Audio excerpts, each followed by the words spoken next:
Hello, I'm Esther Giduyuat. It's Wednesday, March 23rd. This is Africa 54.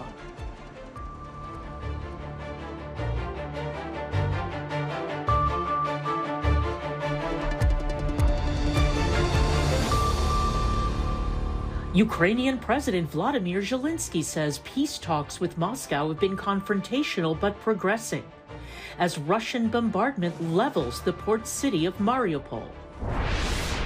How women in Kenya are breaking the real estate glass ceiling. And a closer look at a student engineer teaching other students in Zambia the power of coding, machine learning, and robotics.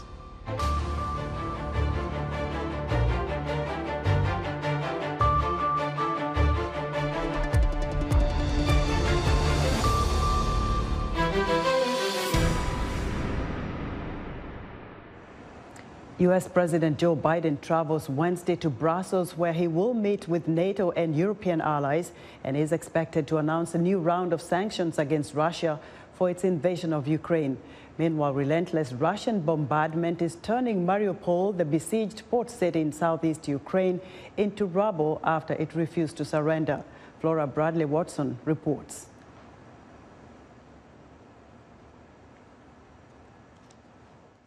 Russian shelling destroyed civilian buildings, including a shopping mall in Kyiv, as Russian President Vladimir Putin's invasion of Ukraine approaches the one-month mark. This week, Western allies will coordinate the next phase of assistance to the country, with U.S. President Joe Biden heading to Europe to attend an emergency NATO summit and to meet with leaders of the G7 and the European Union, said National Security Advisor Jake Sullivan. He will join our partners in imposing further sanctions on Russia and tightening the existing sanctions to crack down on evasion and to ensure robust enforcement. He will work with allies on longer-term adjustments to NATO force posture on the eastern flank. He will announce joint action on enhancing European energy security and reducing Europe's dependence on Russian gas at long last. You will hear the sound with which we are living already for 25 days. The goal is to strengthen Volodymyr Zelensky's hand as he negotiates with Moscow. The Ukrainian president has signaled that after a ceasefire agreement is achieved, he is open to discussing the status of the eastern Donbas region, held by Russian-backed separatists, and Crimea, annexed by Moscow in 2014. Kyiv is also willing to consider dropping demands for full NATO membership in exchange for security guarantees. What that looks like, what allies and partners are looking at, what they're willing to do, is going to be incredibly important. And it's not going to be just enough for Russia to remove its troops. Russia will also have to pay for the rebuilding of what took place in Ukraine. Biden will need to navigate divisions between NATO allies who want to supply offensive weapons, such as fighter jets, and others who want to avoid escalation with Moscow. While a war in Ukraine is clearly awful, a wider war in Europe would be fundamentally catastrophic. And NATO's core role here is essentially to prevent World War III. So NATO has a real job to do to deter, to reinforce, and go back to basics to deter Russia from any wider aggression against European nations. Biden will also announce additional aid to respond to the growing flow of refugees, including the millions pouring into neighboring Poland, where he will meet with President Andrzej Duda. Poland is where the United States has surged a significant number of forces to be able to help defend and shore up the eastern flank. Poland has to contend not just with the war in Ukraine, but with Russia's military deployments to Belarus, which have fundamentally changed the security equation there. The White House has not confirmed speculation that Biden will visit refugees while he is in Poland. It said he will not visit Ukraine, given the dangers of a president entering a war zone. With Patsy Widakuswara, Anita Powell, VOA News, Brussels. For more on what to expect from the U.S., NATO and European allies meeting on Russia's invasion of Ukraine, we go live to VOA's Eastern Europe chief, Miroslava Gongadze, who is in Brussels. Miroslava, NATO will have a special heads of staff meeting on Thursday. What can you tell us about the meeting? First of all, I have to say that we are expecting President Biden arrive in Brussels very soon, and he will be joining this meeting. This is an important meeting, is an extraordinary meeting for the heads of state. Basically, the NATO Secretary Jens Stoltenberg just announced the new action on in deferring Russian aggression in Ukraine. In particular, he is planning to, or NATO is planning to deploy additional troops to 4 nations of the Eastern Europe, as well as boosting Ukrainian defense system, giving Ukraine a more defense weaponry and others. There are countries that are more reluctant to boost and support for Ukraine. There are countries who are actually pushing more, specifically Poland. Poland is asking even more than just helping Ukraine with weaponry. Poland is proposing even NATO peacekeeping mission to Ukraine. However, the NATO allies would have to discuss, and we will see those discussions tomorrow. And tomorrow night, President Biden would give us a press conference on the result of this event. Miroslava, we understand also that the Brussels meeting is expected to lay out some new information on what Russia might be faced with in terms of sanctions. What more do we know about what might happen to Russia after the meeting tomorrow? Absolutely. In addition to military support and military boost of military and defense system in Eastern Europe and Ukraine, European Union and European Commission and United States are looking for the more economic sanctions toward Russia. In particular, United States is planning to announce additional sanctions tomorrow, and the European Commission is actually as well. There are a lot of talks about the ban on buying the Russian gas and oil. And actually, Ukrainian officials today asked European Union if European countries cannot actually avoid buying those energy resources from Russia, at least they should not pay. They said that let's put the money to escrow and stop buying Russian energy, because this is the way Russia is financing its war in Ukraine. Miroslava, thank you very much for your reporting. VOA Eastern Europe Chief Miroslava Gongadze reporting live from Brussels, Belgium. Now to the story from Reuters reporter on what's happening in Russia, and a very well put together report on what might be happening as the European Commission, NATO and US allies meet in Brussels. Let's listen to Bradley Watson. Intense Russian airstrikes are turning the Ukrainian city of Mariupol into ashes of a dead land, the city's council said on Tuesday. These satellite images released by Maxar Technologies show extensive damage to apartments and factory buildings in the port city. Hundreds of thousands of people are believed to be trapped inside buildings with no access to food, water or power. Ukrainian President Volodymyr Zelenskyy accuses Russia of thwarting attempts to create a stable humanitarian corridor. In a video address late on Tuesday, he said that peace talks with Moscow have been confrontational but were moving forward.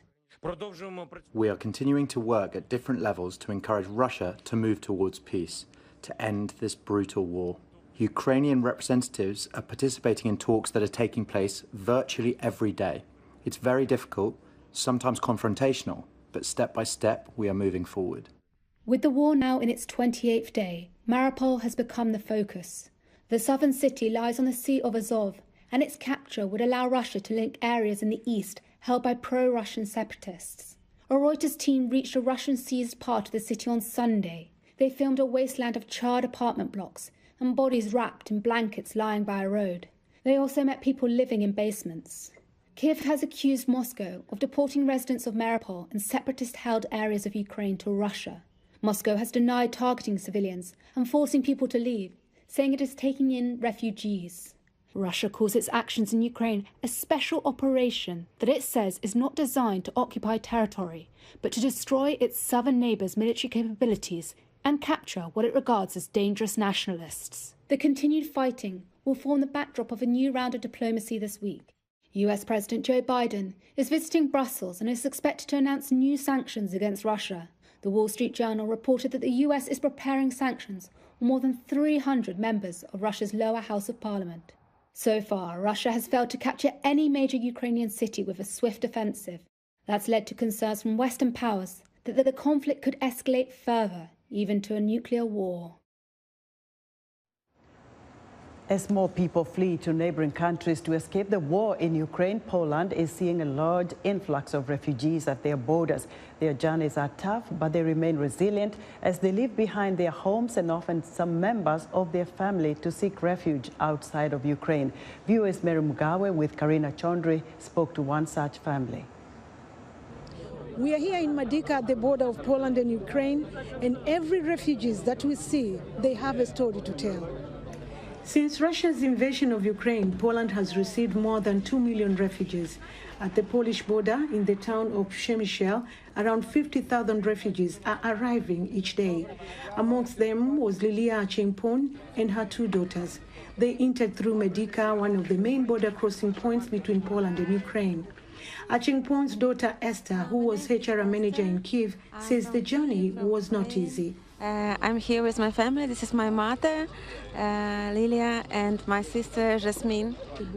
It is really terrible and really hard to understand, and I feel so tired and exhausted, yeah.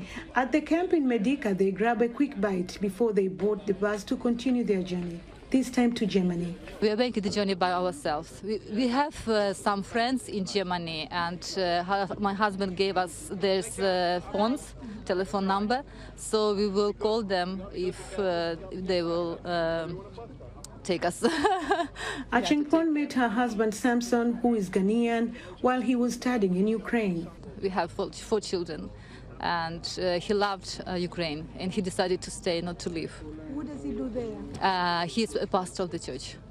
Yeah, he's pastoring the people and praying with people. Now he is supporting them, encouraging them that we will win. Ukraine will win, definitely. Esther shows a picture of her father and brothers from a time when life seemed much simpler. For Achingpon, leaving her husband, her son in Ukraine was not easy on her or her daughters. She says even though her sons do not look like Ukrainian citizens, they were born there, so they have to fight. I feel like lonely and like separated, you understand? Only 2 girls with me, and my husband is there, and my sons. Because they are Ukrainians. Like, of course, they look like not citizens of Ukraine, but they're Ukrainians. They were born in Ukraine. So according to the law and for this age group, they have to stay in Ukraine. They can't leave. They have to go and for war for our country. With their lives now packed into 3 suitcases and backpacks, Lilia Achingpon and her daughters continue to make their journey toward Germany in the hopes of reuniting with the rest of their family soon. We don't know what is going to happen with them. If they will stay, we believe that God will protect them. And we believe that hopefully when the war finishes, we will come home, because we want to live in our country. Yeah, to support our country, to go from that stage that it is like a lot of brokenness, a lot of pain. And with my daughters, we decided that we have to come back to help people, to help our nation. Meanwhile, humanitarian organizations such as UNHCR and Red Cross have been present at the border to provide food, transportation, and other services for the refugees. Dr. Rami Al-Nasser, CEO of the Red Crescent from Cairo, Egypt, explains how his organization is helping. We established a relief center, a humanitarian aid, to support the Egyptian citizen and the student to return back to Egypt. And also we welcome anyone asking for help. We provide several services, including psychosocial support, first aid, some medication, and also some food and non-food items. Also, facilitating some of small apartments or hotels, for a transient period until Egyptian people return back to Cairo. Dr. Al-Nasser says since their team arrived, there has been cooperation amongst everyone working at the border. From Madika, this is Mary Mgawe, VOA News, Poland. At least 6 people, a Somali national and 5 foreigners, are dead in Somalia after gunmen attacked the Mogadishu International Airport, according to the police. A police spokesman told VOA that 2 gunmen were killed by security forces. One of the foreign soldiers killed was with the African Union Peacekeeping mission. 4 others were trainers helping the Somali government with explosives. The Al-Shabaab militant group is claiming responsibility for the attack. Still to come on Africa 54, a self-taught student engineer in Zambia teaches other students the power of coding. But first, Heidi Adams tells us what's on tap for Wednesday's Straight Talk Africa. On the next Straight Talk Africa, we'll talk with African students who have returned home from Ukraine. What attracted so many of them to universities in the Eastern European country? And what is next for them? Also, Africa wants its doctors and nurses working abroad to return to the continent. We'll explore Africa's so-called brain drain and hear from the former president of Mauritius about ways to reverse it. Join me, Heidi Adams, on the next Straight Talk Africa. Women in Kenya own only a small fraction of property, and less than 14% of Kenya's real estate brokers are women. Juma Majanga reports from Nairobi on the challenges women face in the real estate industry. Kenya's real estate market has been booming for a decade, with more commercial and residential projects going up in urban centers. But despite the boom, women still face a myriad of challenges trying to become property owners and builders. I've sat in on some international development meetings where even just 2 weeks ago were people that are international donors and international funders talking about affordable housing, and everyone at that table were men. Who's at the table talking about where $8 billion are going to go are all men. Now that's unacceptable. Despite the challenges, more women are venturing into real estate development and finding success. Leia Wamboy quit her beverage selling business to become a real estate developer. Today, she has built over 200 homes in the Nairobi metropolitan area, though she and other women still face multiple challenges in this male-dominated business. So you work with a contractor who feels that they should not expect to hear things from a woman, or there is a particular way that we've been doing things and this is how we do things. They think that you probably don't know because you're a woman. Having built one of the leading construction materials manufacturing companies in Kenya over the past 2 decades, architect Winnie Ngumi understands too well the obstacles women face. Even today, when I represent the company, say we are seeking a financial facility, we are trying to get a loan, I do face bias. It is almost as if I should have a man with me in the room when I'm negotiating for credit lines for the business.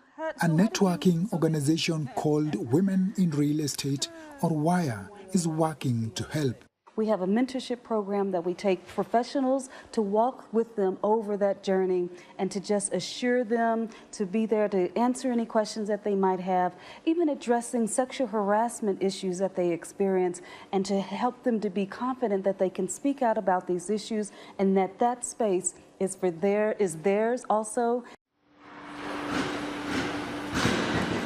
Industry players say it will take time to come out of deeply rooted cultural and traditional beliefs in Kenya and across Africa that make it harder for women to thrive in many sectors.